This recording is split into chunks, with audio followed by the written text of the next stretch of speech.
prizor koji se meni prvi put dešava u životu i jeza me fata. I onda pomislim, pa je li ovo sve gotovo? Narod već napušta grad i tako dalje. Hirosime and his men waited in the trenches for 12 hours, but got no orders from their leaders. Hajmo, reko, ljudi, vojska gori, nema niko da to vodi, nema. I krećem ja gore sa ovog dijela, jedan broj ljudi, 50-100 ljudi, neki s uniformama, neki ne sa naoružanjem, normalno. Krećemo gore da vidimo jesu li četnici sišli u gradu, odnosno da zaustavimo, razumijete.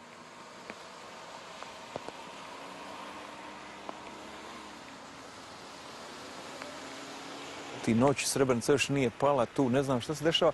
I mi sjedimo tu i uopšte ne znamo šta se dešava. Niko nikog ne konsultuje. Oni se negdje sastaju tu noć, vojno i civilno rukovodstvo, i donose odluku da se Srebrenica napušta.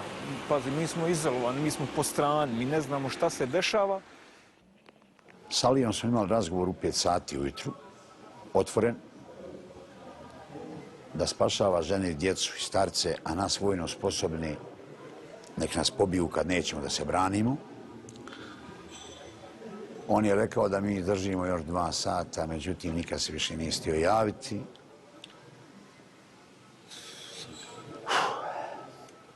Ja sam u ovom ratu izgubio 2 brata i oca koji nisu uzeli oružje. Ja jesam uzeo oružje. Plakali smo mi taj dan kad je Srebrenica pala. Vidjeli smo izdaju i od Alije Izetbegovića i od međunarodne zajednice.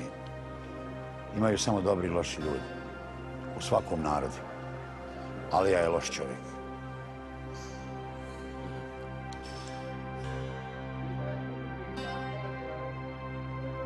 Professor Filipović is certain that Orić's army did not fight because there was an agreement between the Serbs and Muslim leadership. To guarantee that there is not going to be defense. So to guarantee there's not going to be... That Muslims are not going to defend themselves. To defend Srebrenica. That Serbians are going to be allowed to enter the Srebrenica. Who made that decision? Who was key to making that decision? Izetbegović.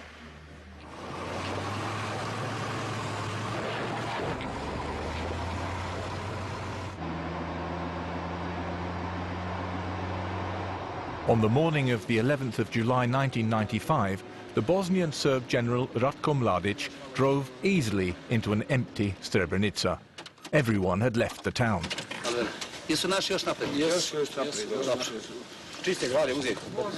Možete komotno s autobusom. Dobro, znam ja da može neki dan za mnom polako. Soon, Mladić could triumphantly walk into the deserted headquarters of Nasser Orić. Nasserovo brte skrovište.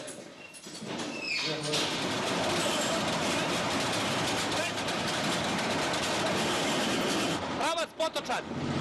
Pravac Potočar i Bratunac. Nemojte se zaustaviti. Hajde.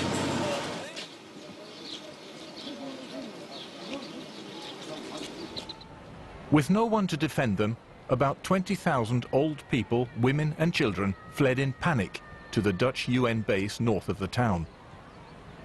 Mladić faced a serious and unclear security situation and wanted to find the missing Orić army as quickly as possible. On the evening of the 11th, he called for an urgent meeting with the United Nations peacekeepers to locate Nasser Orić's 5,500 soldiers. The Dutch UN commander asked the schoolteacher Nesib Mandić, who after the war became the mayor of Srebrenica, to join them in the negotiations with Mladić. Šta vi želite, Nesib? Mislite mene lično, može narod taj tamo šta želi. Pa želi da se spasi iz patnje. To želio i srpski narod gdje je drugi. I 93. Pod broj 1 trebate da položite oružje i svima koji polože oružje garantuje život.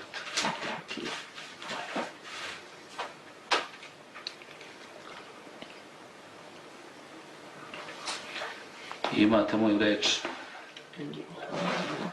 kao čoveka i generala da ću iskoristiti svoj utjecaj i da pomognem nedužnom muslimanskom stanovništvu koje nije cilj dejstva Vojske Republike Srpske. Nesibe i u vašim rukama sudbina vašeg naroda. But Nesib Mladić could do nothing. Neither Izetbegović nor anyone else from the political or military leadership bothered to answer Srebrenica's calls for help.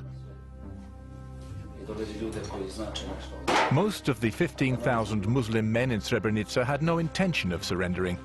They feared Serb revenge after the village massacres in 1992 and 93 and tried to escape through the Serb-controlled mountains that surrounded Srebrenica. The column of men was a mix of soldiers and civilians. The fact is, within 24 to 48 hours of the fall of Srebrenica on 11 July 1995, elements of the Bosnian Serb army under the control of their counterintelligence service executed probably about 2,000 Muslim males, most of them prisoners of war, disarmed prisoners of war. And the other 5,000 or so Muslims who were killed over the next 5 days during the breakout by small to large groups, accompanied by the battalion-sized groups trying to break through with civilians with them back to their second corps lines around Tuzla. And they were just killed in large numbers by artillery fire, by machine gun fire, because the Serbs were able to locate them, they knew where they were. But again, to the Serbs, to be fair, this looked a lot more like a conventional military operation. Today, even Serb officials admit that wide-scale war crimes took place in the hills around Srebrenica. But the Serbs will never admit that this was premeditated genocide.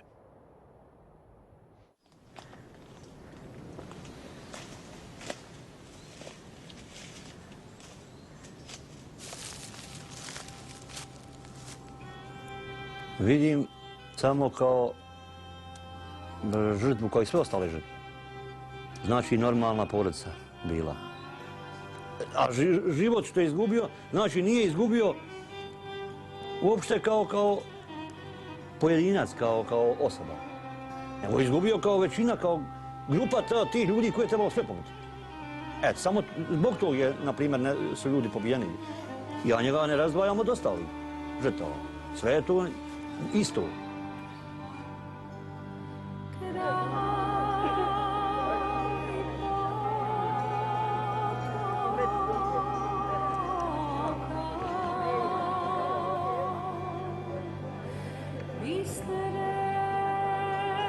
Of the 6,200 bodies identified through DNA profiling, only half have been released for burial. Many families want the government to release all the bodies to the families now and not just some each year. Every mass funeral prolongs their pain.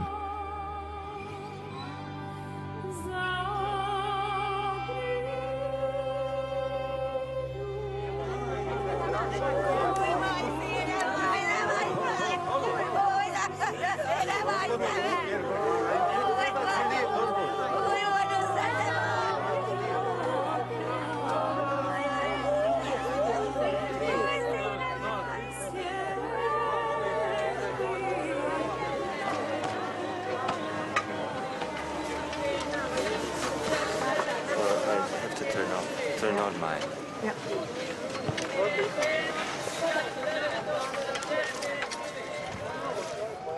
Fuad Jusic just buried his brother Nusret, and it was pretty emotional thing for him. As we can see and hear, the place, it's heavy with the sadness and very, very deep feelings. So, that's it.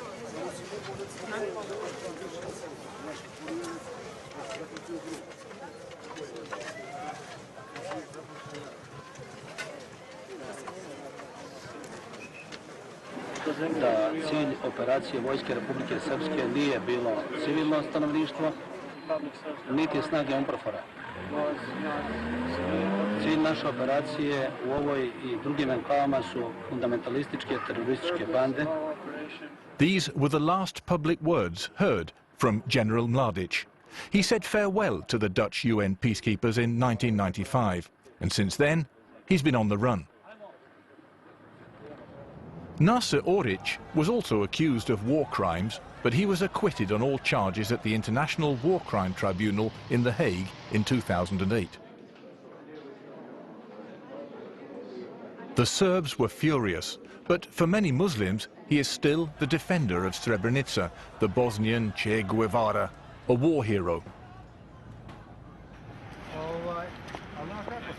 He will not be interviewed about his time in Srebrenica.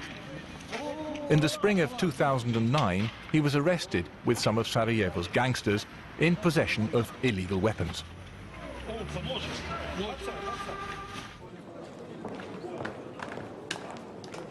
President Izetbegovic's influential son, Bakir, was his father's closest advisor during the war, and he also has close ties with Oric. Bakir, who is a member of the Bosnian parliament, said to Fazla he would consider an interview, but he hasn't responded to our letters or phone calls. The former military commander, General Sefir Hailovic, is today a member of the same parliament. He's in no doubt that there was a deal between Izetbegovic and the Serbs about Srebrenica. Ako pogledate gdje su Srebreničani nakon genocida naseljeni, na kojim prostorima su naseljeni, onda se vidi da je to apsolutno to. I to je jedino na osnovu čega se može ključiti. Dakle, žive na prostoru, upravo na ovim prostorima koji su nuđeni za razmjenu teritorija, nešto ih ima gore oko Tuzle i to je to. President Alija Izetbegovic's wish was fulfilled. Before the war, most people living in Volgograd were Serbs. Today, 90% of the people here are Muslims, and most of them are from Srebrenica.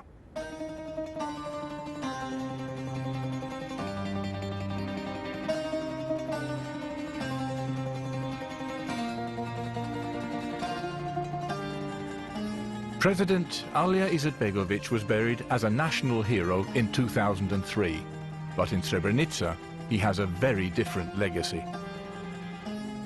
Alija buried us all, meaning that our former president, Alija Izetbegovic, is bearing responsibilities for what's happened in Srebrenica.